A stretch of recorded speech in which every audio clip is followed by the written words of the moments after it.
Selamat datang di channel kami. Hari ini, kita akan mengupas kisah inspiratif dari seorang sahabat Rasulullah yang namanya begitu harum dalam sejarah Islam. Dia adalah Bilal bin Rabah, muadzin pertama dalam Islam.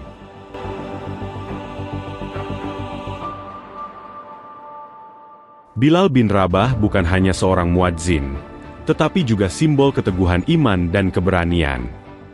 Seorang mantan budak yang rela menanggung siksaan demi mempertahankan keyakinannya kepada Allah Subhanahu wa Ta'ala. Dengan keteguhan hatinya, Bilal mampu melewati berbagai cobaan berat dan akhirnya dibebaskan oleh Abu Bakar, salah satu sahabat Nabi yang dermawan.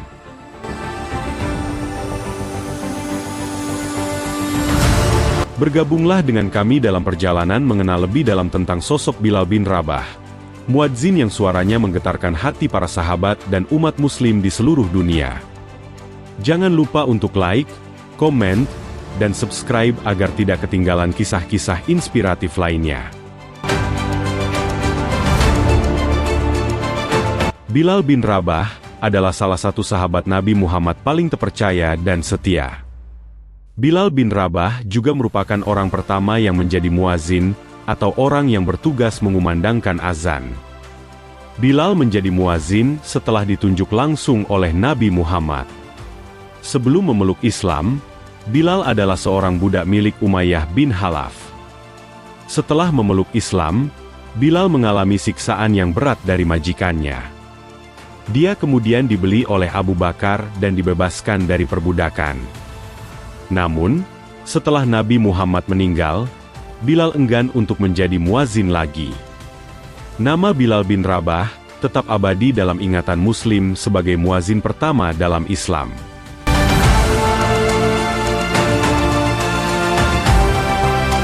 Sosoknya istimewa karena menjadi orang yang mengumandangkan azan bahkan sejak azan disyariatkan oleh Rasulullah. Keistimewaan Bilal ini terbukti dari namanya yang kini diabadikan sebagai salah satu posisi dalam ibadah sholat Jumat. Rasulullah sendiri pernah bersabda dalam haditsnya mengenai istimewanya salah satu sahabatnya ini, Bilal bin Rabah. Ia, orang itu adalah Bilal, pemuka para muadzin dan tidaklah mengikutinya kecuali para muadzin. Para muadzin adalah orang-orang yang panjang lehernya pada hari kiamat. Hadis riwayat Muslim.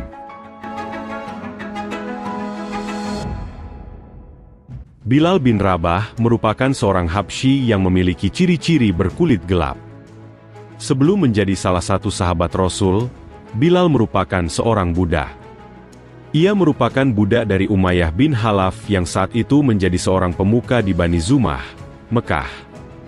Sehari-harinya, Bilal memiliki tugas untuk menggembalakan unta milik tuannya. Sebagai imbalan atas kerja kerasnya, biasanya Bilal menerima 2 genggam kurma sebagai upah dari tuannya. Pertemuan Bilal dengan Nabi Muhammad berlangsung saat dirinya secara tak sengaja mendengar percakapan sang tuan dengan seorang tamu. Tamu tersebut menyampaikan terkait sebuah agama baru yang dibawa oleh sosok bernama Muhammad.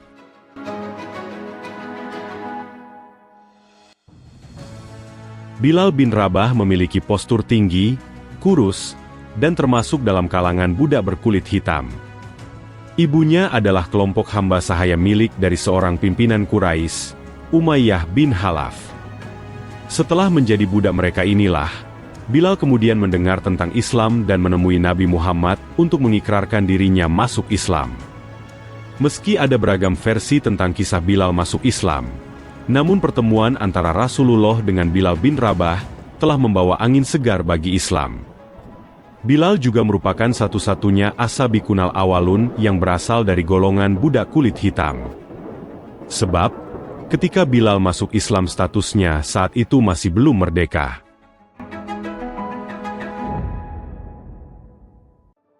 Masuk Islam ketika Nabi Muhammad untuk kali pertamanya menyerukan Islam, Bilal mengetahuinya dan tertarik untuk masuk agama ini. Bilal mengenal Islam yang dibawa oleh Nabi Muhammad ketika ia masih menjadi budak Umayyah bin Khalaf. Pada akhirnya, Bilal memilih masuk Islam dan menyatakan keislamannya di depan Nabi Muhammad. Semenjak memeluk Islam, Bilal semakin yakin dan kuat pendiriannya sebagai seorang Muslim. Keislaman Bilal kemudian diketahui oleh tuannya, Umayyah bin Khalaf. Bilal kemudian mendapatkan siksaan yang berat akibat mengakui Islam. Bilal disiksa dan dijemur di tengah gurun pasir selama beberapa hari. Ia disiksa dengan batu yang diletakkan di perut dan leher yang dililit dengan tali. Bahkan, anak-anak orang Quraisy disuruh menyeret Bilal ke perbukitan. Meski demikian, Bilal tetap pada pendiriannya untuk memeluk Islam. Bilal hanya bisa memohon kepada Allah supaya dibantu dibebaskan dari siksaannya. Doa Bilal akhirnya terkabul melalui Abu Bakar yang membeli Bilal dari Umayyah bin Khalaf. Setelah itu, Abu Bakar memerdekakan Bilal dari statusnya sebagai budak. Namun, sekeras dan sekejam apapun siksaan mereka tidak mampu menggoyahkan keyakinan Bilal bin Rabah. Ia terus berpegang teguh pada agama Allah Subhanahu wa Ta'ala. Hingga akhirnya, Bilal dimerdekakan oleh Abu Bakar As-Siddiq setelah ia membeli Bilal dari Umayyah.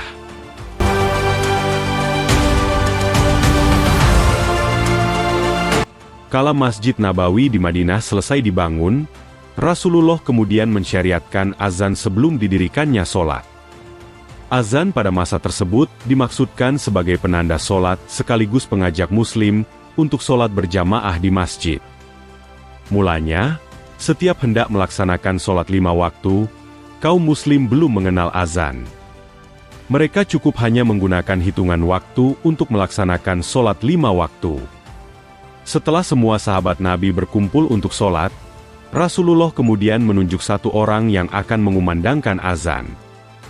Hingga Bilal bin Rabah yang terpilih untuk mengumandangkan azan dengan suara keras, hingga terdengar ke seluruh Madinah.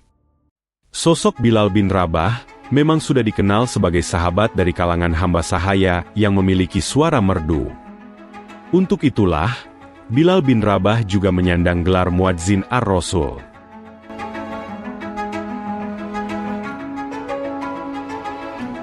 Setelah Rasulullah wafat, Bilal lantas meninggalkan kota Madinah dan meminta izin pada Abu Bakar untuk berhenti menjadi muadzin Rasul. Para penduduk Madinah yang merindukan Rasulullah pun lantas meminta Bilal kembali untuk mengumandangkan azan. Namun, Bilal menolak dengan mata berkaca-kaca bahwa dirinya tidak sanggup untuk mengumandangkan azan kembali. Seusai Umar bin Khattab menyambangi kediamannya di Syam, kini Suriah, untuk membujuknya. Umat Muslim di Madinah sedang membutuhkanmu, Bilal. Mereka ingin mendengarkanmu mengumandangkan azan. Mereka rindu suaramu, kata Umar. Bagi Bilal, untuk kembali ke Madinah dan mengumandangkan azan merupakan hal yang berat baginya. Berat karena ia merasa tidak mampu menanggung rasa rindu pada Rasulullah setelah kepergian beliau. Namun ternyata, dikisahkan, Bilal bertemu dengan Rasulullah dalam mimpinya pada suatu malam. Hal ini pula yang membuat Bilal meyakinkan dirinya untuk bersiap bertolak ke Madinah, tepatnya makam Rasulullah. Di sana, Bilal bertemu dengan cucu kesayangan Rasulullah yakni Hasan dan Husain. Hingga kemudian, Husain berkata padanya, "Paman, maukah engkau sekali saja mengumandangkan azan untuk kami? Kami ingin mengenang kakek." Umar yang berada di tempat yang sama pun turut membujuk Bilal dan menyebut bahwa para sahabat yang lain juga merasakan hal yang sama. Bilal pun tersadar dan merasa inilah waktunya untuk menumpahkan rasa kerinduan pada Rasulullah. Suara merdu Bilal kembali terdengar di seantero Madinah. Ketika lafaz, Allahu Akbar, dikumandangkan oleh Bilal, seluruh Madinah mendadak senyap yang menandakan seluruh aktivitas terhenti. Semua penduduk Madinah terkejut dan merindukan suara yang bertahun-tahun sempat menghilang. Suara ini pula yang mengingatkan mereka pada sosok Rasulullah dan mengulang momen kebersamaan mereka dengan beliau. Setelah Bilal mengumandangkan lafaz, Asyhadu alla ilaha illallah, seluruh warga Madinah berlarian ke arah sumber suara dan berteriak histeris. Hingga, Bilal sampai pada lafaz, Asyhadu anna Muhammadan Rasulullah. Suaranya mulai terdengar parau. Bilal bin Rabah terisak menyebutkan nama orang yang paling dirindukannya. Ia tidak sanggup untuk melanjutkan azan pada lantunan lafaz tersebut. Suasana inilah yang kemudian berhasil membuat seluruh Madinah pecah oleh tangisan rindu pada Rasulullah. Bilal menjadi muazin sampai Nabi Muhammad meninggal dunia. Setelahnya, Bilal berhenti menjadi muazin. Hal itu disebabkan Bilal tidak pernah sanggup menyelesaikan lantunan azannya. Ia selalu tersendat ketika melafalkan kalimat Asyhadu anna Muhammadar Rasulullah, yang berarti saya bersaksi bahwa Nabi Muhammad utusan Allah.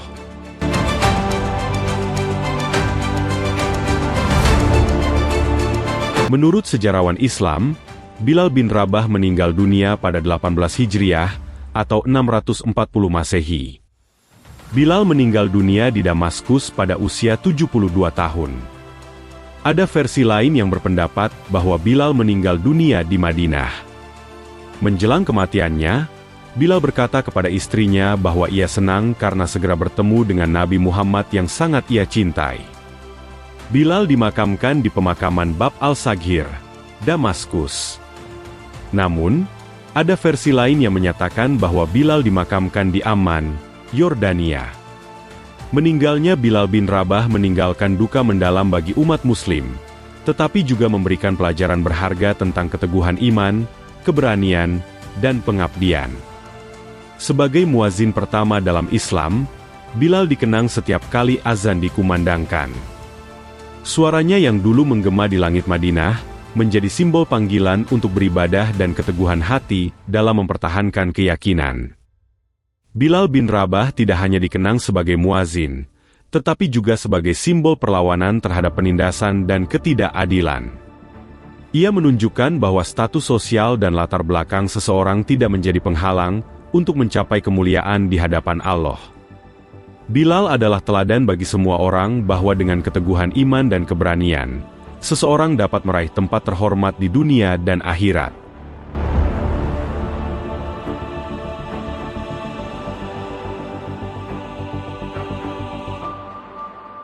Begitulah kisah inspiratif dari Bilal bin Rabah, seorang sahabat yang tak hanya menggetarkan hati dengan suaranya, tetapi juga dengan keteguhan imannya.